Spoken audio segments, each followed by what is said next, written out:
What can internal comms learn from Twittergate? Well, one thing's for sure, Elon Musk does not have an internal comms background, nor does it look like he's listening to his internal communicators. That is, if they're still employed by Twitter. So, with our experience with internal communicators, some of the most experienced in the game at some of the biggest and best businesses, we've had a look at what we think are the 4 missing puzzle pieces to the Twitter takeover that could have made that journey slightly smoother for Elon Musk. The first one is all about transparency. We know that being transparent with your employees is really important in periods of change.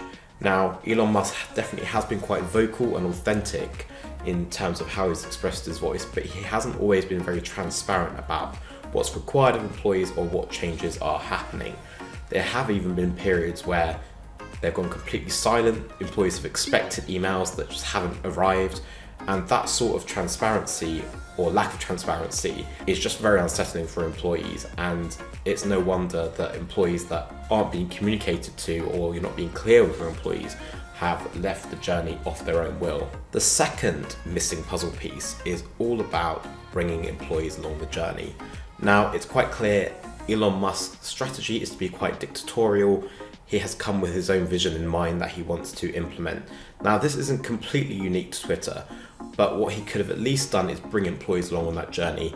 Now, we know employees know the most about the business. They have their experience in working different role types, and no doubt they would have had their opinions of how to improve the business. You can come with your own vision and still bring employees along that journey.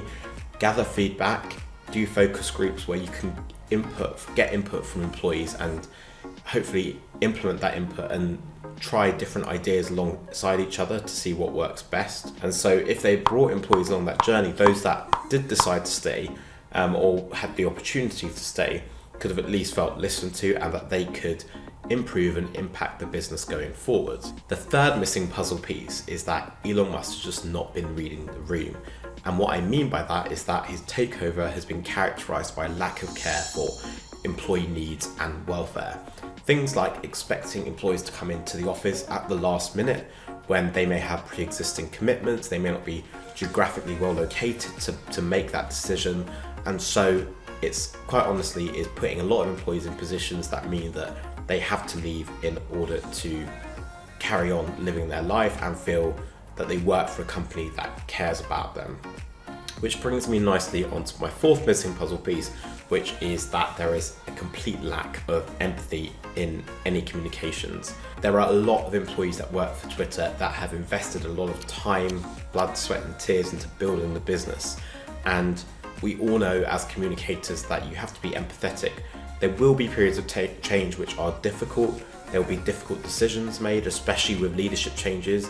And this isn't unique to Twitter, but the least you can do is to be empathetic in your communications, show that there's a way forward for employees and that they feel cared about and that actually they're able to either progress with the business with support or that there are other paths for them. So there you have it, 4 missing puzzle pieces. They don't sound too difficult to implement for me. So Elon Musk, if you are listening, just some internal comms tips for you to take forward with you and hopefully improve your business and make your employees hang around a little bit longer.